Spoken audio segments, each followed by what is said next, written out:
একেবারে ভিন্ন।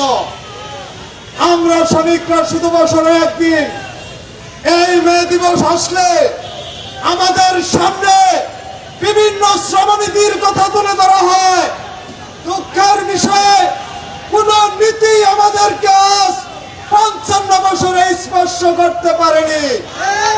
প্রিয় দেশবাসী, আপনারা যারা এখানে উপস্থিত রয়েছেন, আপনারা দেখেছেন ১৯৭১ সালে ২৫শে মার্চ বারবার পাকিস্তানি বাহিনী এই ঢাকা ইউনিভার্সিটির ভিতরে যতগুলো রিক্সা চালক ছিল সবাইকে নির্বিচারে হত্যা করেছে। ৫৫ বছরে একজন চালকও সেই হত্যার বিচার পায়নি। আমরা ২৪-এ আর একটি বিকল্প দেখতে পাচ্ছি।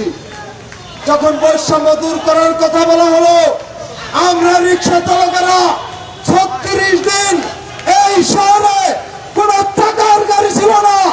আমরা জীবনকে বাজি রেখে এই সংগ্রামে যাত্রীদের আনাগোনা করেছি, অভিভাবকদের হাসপাতালে নিয়েছি, সমস্ত জরুরত পুরা করেছি। কিন্তু ২টি বছর হয়ে গেল, আমরা কি দেখতে পাচ্ছি? আমরা রিক্সা চালকদের কোন ভূমিকায় রাষ্ট্রের কাছে দেখতে পাচ্ছি না। আজকে এই মে দিবস উপলক্ষে আমি এই সমস্ত শ্রমিক শক্তির সমস্ত নেতাকর্মীর সামনে বলতে চাই, আমরা রিক্সা চালকেরা বৈষম্যের শিকার হচ্ছি, আমাদেরকে বৈষম্যের হাত থেকে বাঁচান।